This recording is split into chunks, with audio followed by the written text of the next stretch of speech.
My name is Madison, and I came into this world as an afterthought, born to parents who were already in their 40s and had a 10-year-old daughter they considered more than enough. "We didn't plan for you," my mother would often say, not maliciously, but matter-of-factly, as if stating the weather. "If it wasn't for your grandparents' insistence." She'd trail off, leaving the rest unsaid, but the message was clear. I was here because my maternal grandparents had convinced my reluctant parents to have another child. They were overjoyed at the prospect of a second granddaughter, while my parents viewed me as an obligation they hadn't asked for. My sister Sarah was already deep into her own world of teenage concerns when I arrived. She wasn't cruel or mean. She simply acted as if I didn't exist. While I played with my dolls in the corner of our shared living room, she'd be sprawled on the couch, talking on the phone about boys and college applications, completely oblivious to my presence. "Sarah, honey, don't forget your SAT prep books," Mom would say, carefully arranging them in her backpack. Meanwhile, I'd be sitting at the kitchen table, waiting for someone to notice I needed help with my homework. But help rarely came from my parents. Instead, they developed a routine that shaped my entire childhood. Every morning, they dropped me off at my grandparents' house. "You wanted her," my father would say to my grandfather, he's jingling in his hand as he prepared to leave for work. "She's all yours." My grandparents' house became my real home. They picked me up from school, helped me with my homework, took me to the park, and made sure I was fed and cared for. Only late at night would my parents come to collect me, usually looking tired and slightly annoyed at having to make the trip. "Madison," my grandmother would say, hugging me goodbye each night, "you're the best thing that ever happened to us." In those moments, wrapped in her warm embrace, I could almost forget that I wasn't wanted elsewhere. This pattern continued day after day, year after year. While my sister prepared for her bright future, I learned to navigate life as an afterthought in my own home. But my grandparents' love was constant, unwavering, and it was in their home that I learned what it meant to be truly valued. One day, as we worked on my math homework, my grandfather told me, "You'll understand that sometimes the best things in life aren't planned." He winked at me, and for a moment, the weight of being unwanted lifted from my small shoulders. With Sarah away at college, I thought things might change at home. Maybe my parents would finally see me, the daughter who remained. I couldn't have been more wrong.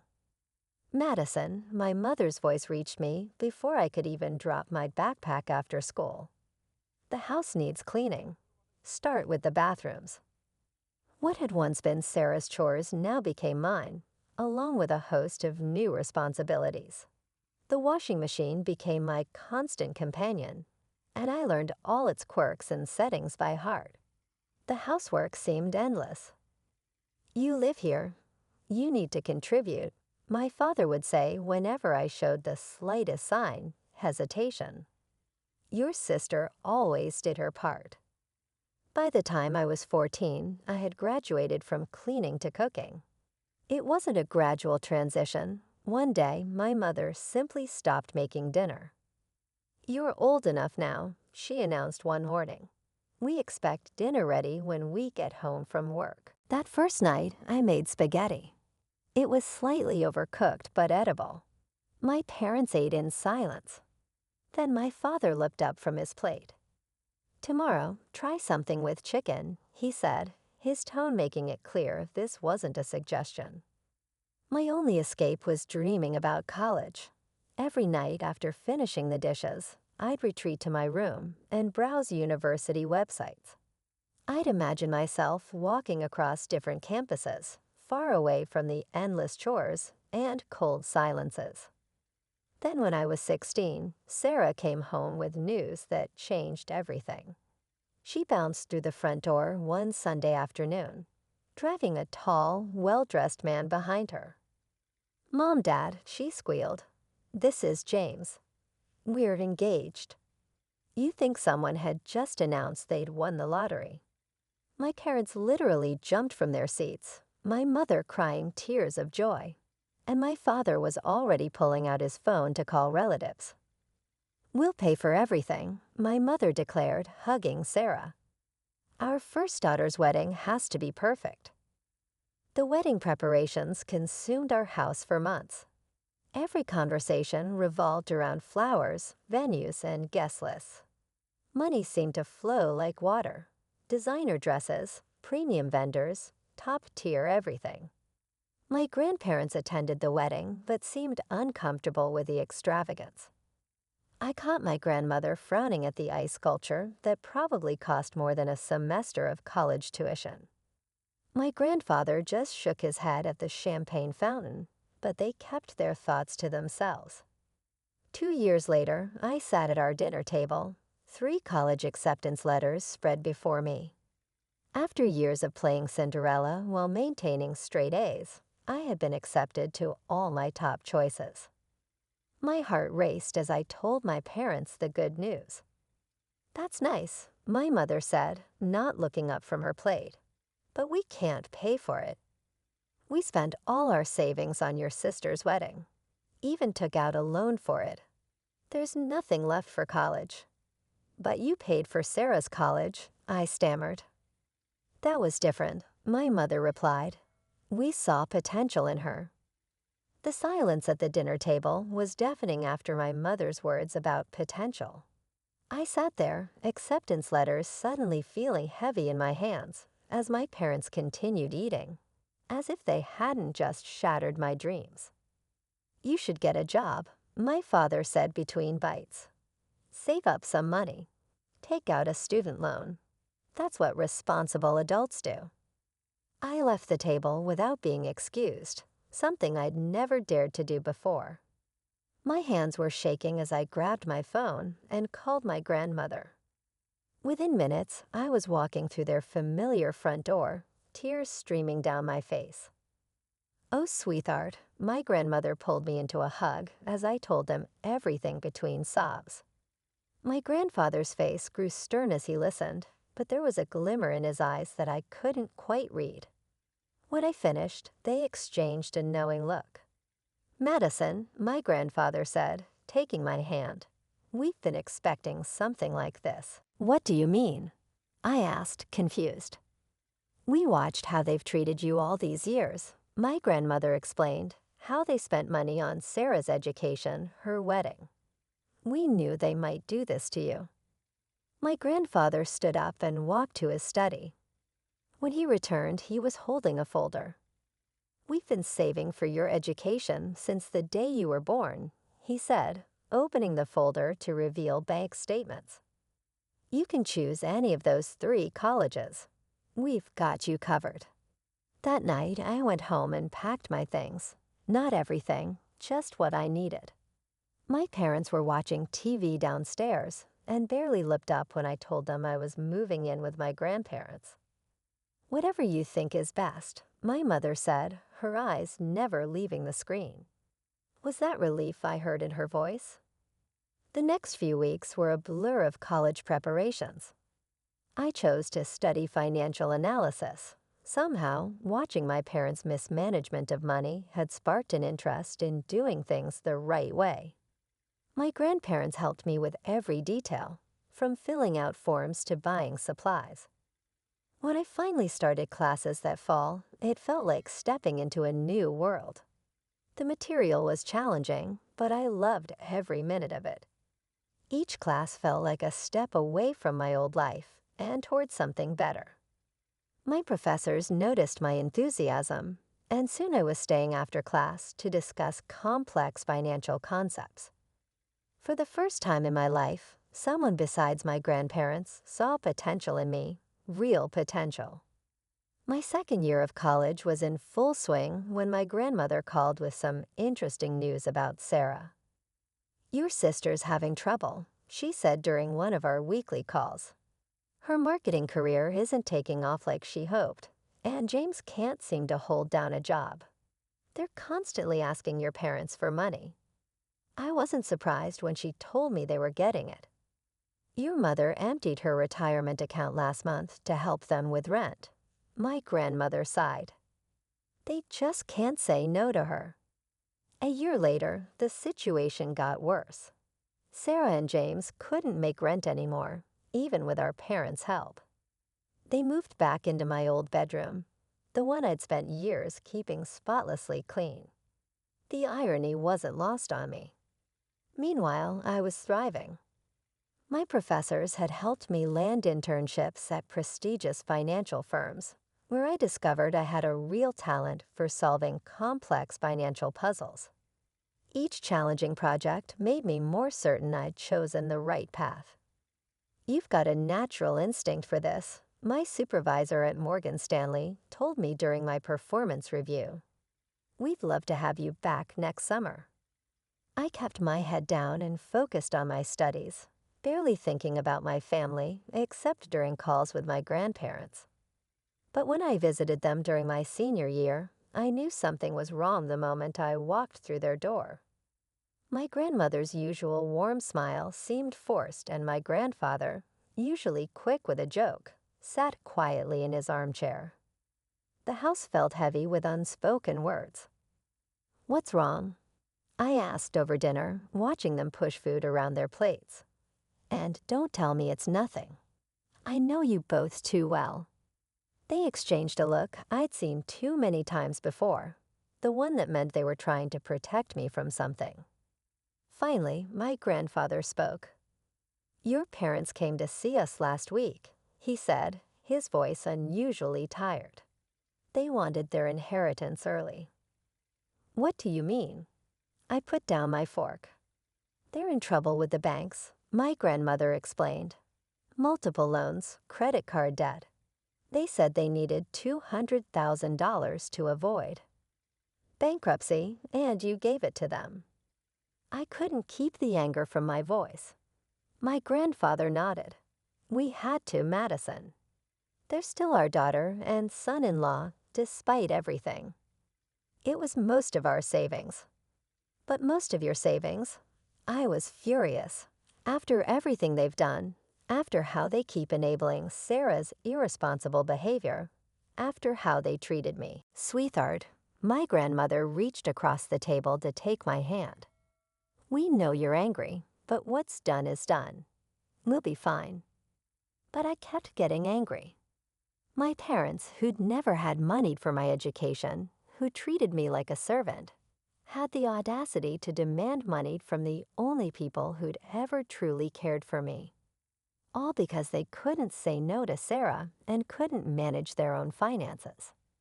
My hard work paid off after graduation, with glowing recommendations from my professors and impressive internship experiences.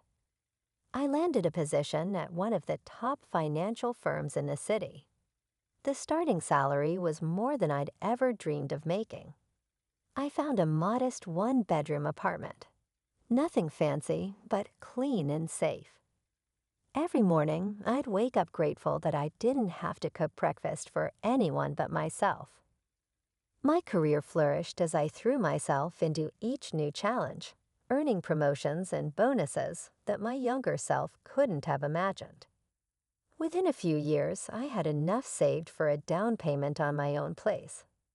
The day I signed the mortgage papers, I couldn't help but think of my parents and Sarah, who'd never managed their money well enough to buy property. Not that they knew about my success. We hadn't spoken in years. Then came the call that changed everything. My grandfather had suffered a massive heart attack. By the time I reached the hospital, he was gone. My grandmother, who'd been by his side for over 50 years, seemed to lose her spark after that. Less than 2 months later, she followed him. I was arranging my grandmother's funeral when I heard a familiar voice behind me at the funeral home. "Madison, do you want some help with the arrangements?" I turned to find my mother standing there, looking older and more tired than I remembered. Part of me wanted to tell her to leave, but something in her expression made me hesitate. "Sure," I heard myself say. "That would be nice."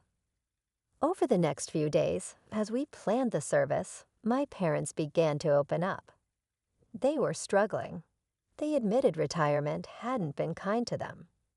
"We barely make ends meet," my father confessed one afternoon while we were picking out flowers. And with Sarah's twins. Twins? This was news to me. Yes, 4-year-olds, my mother jumped in. Such beautiful boys, but they need so much. Sarah and James still can't manage on their own, so we help where we can. I nodded, keeping my expression neutral. Some things never change.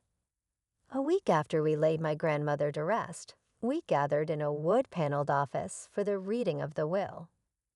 I sat across from my parents, with Sarah and James slouched in chairs beside them. The room smelled of old papers and furniture polish, and the tension was thick enough to cut with a knife. The notary, Mr. Patterson, adjusted his glasses and began reading in a monotone voice.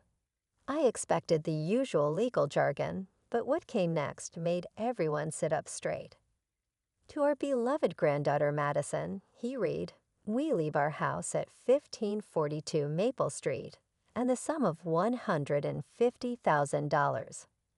The silence that followed was deafening. Sarah's mouth fell open, and my mother gripped my father's arm so hard her knuckles turned white. Mr. Patterson cleared his throat and continued, "And a personal note from Mr. Henderson to his daughter Margaret." He looked at my mother. The note reads, "Margaret, remember that we gave you $200,000 when you needed it most.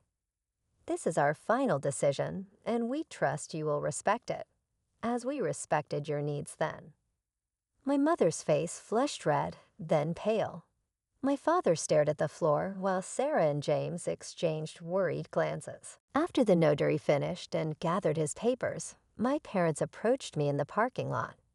The competent demeanor they'd shown during the funeral arrangements was gone, replaced by something almost desperate.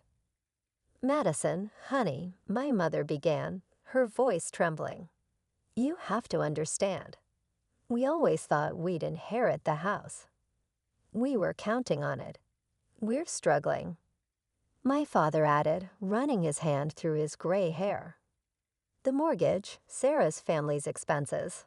We could really use the house." I looked at them both, remembering all the years of neglect, the constant reminders that I wasn't wanted, the refusal to help with my education. "No," I said firmly. "The house is mine. That's what Grandma and Grandpa wanted." They continued pleading, following me to my car, but I stood firm. Sarah joined in too, talking about how her boys needed a yard to play in. But I simply got in my car and drove away. A week later, my phone rang. It was my mother asking me to come over for dinner. Something in her voice sounded different, humbled perhaps. Against my better judgment, I agreed. Pulling up to my childhood home was like stepping back in time, except everything looked shabbier than I remembered. The paint was peeling, the gutter sagged, and the once pristine lawn was patchy and overgrown. Inside, the house was crowded but clean. Sarah's twins, Tommy and Jake, ran circles around the living room while James half-heartedly told them to settle down. The boys were cute. They had Sarah's eyes and James's curly hair. "Madison," my mother smiled, pulling me into an awkward hug. "We made your favorite pot roast." "That's not my favorite," I said automatically. "That's Sarah's favorite." An uncomfortable silence followed, broken by my father clearing his throat. "Well, why don't you tell us what your favorite food is? We'd love to know." And surprisingly, they seemed genuinely interested. Over dinner, they asked about my job, my apartment, my hobbies. They actually listened when I talked about my work in finance, though I could tell most of it went over their heads. That dinner led to another, then another. Soon I was joining them for holidays, bringing gifts for the twins, even helping Sarah with their homework. Sometimes, when they mentioned the house needed repairs, I found myself offering to help. I paid for a new roof, fixed the heating system, and repainted the exterior. Each time I wrote a check, my parents would tear up with gratitude. "You're too good to us," my mother would say, hugging me. "We don't deserve this." "You're right," I would think but never say aloud. Despite everything, despite all the years of hurt and neglect, some small part of me still wanted to believe people could change. The years passed and my career continued to flourish. Each promotion brought new opportunities, and my investment portfolio grew substantially. Meanwhile, my relationship with my parents seemed to strengthen. They were getting older. Both were over 70 now, and I found myself wanting to do something meaningful for them. "I've been thinking," I said during one of our Sunday dinners, watching my father struggle to rise from his chair. "This house isn't really suitable for you anymore. I want to buy you a new house, something single-story with a nice garden, but easier to maintain. Something that would be comfortable for your retirement years." Their reaction surprised me, actual tears of joy. We spent the next few weeks house hunting together and finally found the perfect place. A beautiful ranch-style home in a quiet neighborhood with wide doorways and no stairs. After closing my checkbook, my parents couldn't stop talking about how excited they were. "We'll have a proper housewarming party," my father declared. "Let us arrange everything. It's the least we can do." That would be lovely, I agreed, planning to present them with the deed during the celebration. "Just let me know when." Weeks passed. I was busy with work, but I kept expecting an invitation. When nothing came, I started asking about the date. "Oh, we're still planning," my mother would say. "You know how these things take time. We want it to be perfect." "We'll let you know." Something about their vague responses niggled at me. One evening, after another deflecting phone call from my mother, I found myself typing Sarah's name into Facebook. I hadn't looked at her profile in years. We weren't connected on any social media. There it was, posted just hours ago. "So excited for Mom and Dad's housewarming party this Saturday. The house is gorgeous. Can't wait to celebrate with everyone." The post had dozens of comments from relatives and friends, all confirming their attendance. Photos showed decorations being set up, caterers being booked. This wasn't a last-minute gathering. This had been planned for weeks. My hand shaking slightly, I called my mother. "Hi, Mom," I kept my voice casual. "Just checking in about the housewarming party. Have you set a date yet?" "Oh, honey, not yet," she replied smoothly. "Probably in a couple of weeks. We're still working out the details. We want everyone to be able to come." Everyone except me, apparently. That Saturday, I parked my car a block away from the house I bought.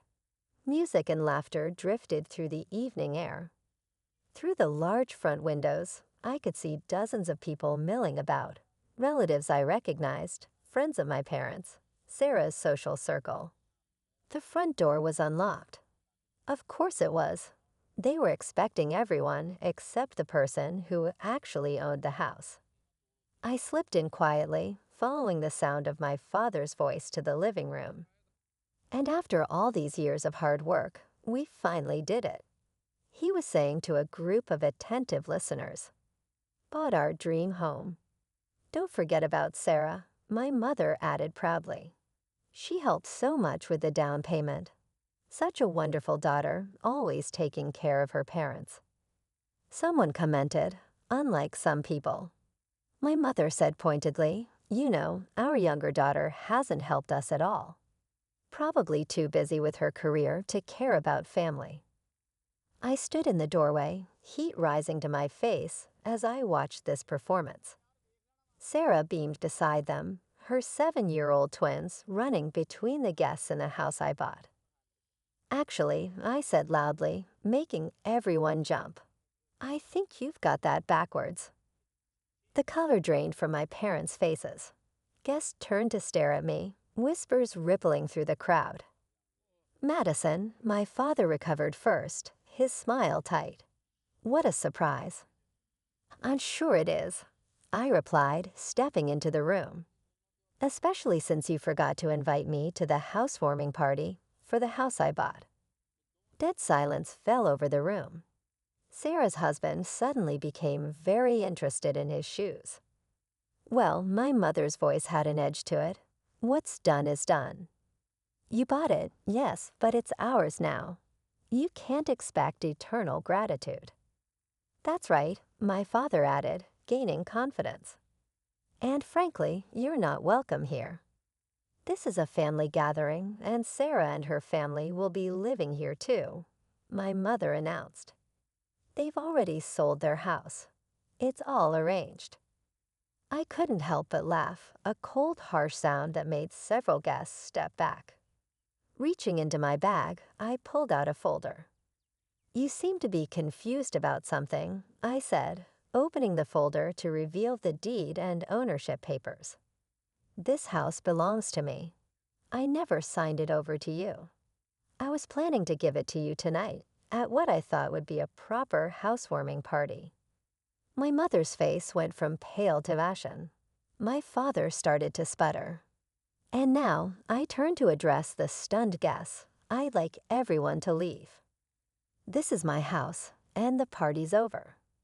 You can't do this. My mother's voice rose to a shriek. We're your parents, she continued. No, I said quietly. You're just the people who gave birth to me. My real parents, my grandparents, taught me that family means more than blood. They also taught me about finances, which is why I own this house, and you don't. They left in tears, my parents, Sarah, James, the twins, and all their guests. I watched from the front porch as they drove away, one by one, until the street was empty. After a few weeks, I learned they'd used the money from selling their own house to buy an apartment. Sarah, James, and the twins moved in with them.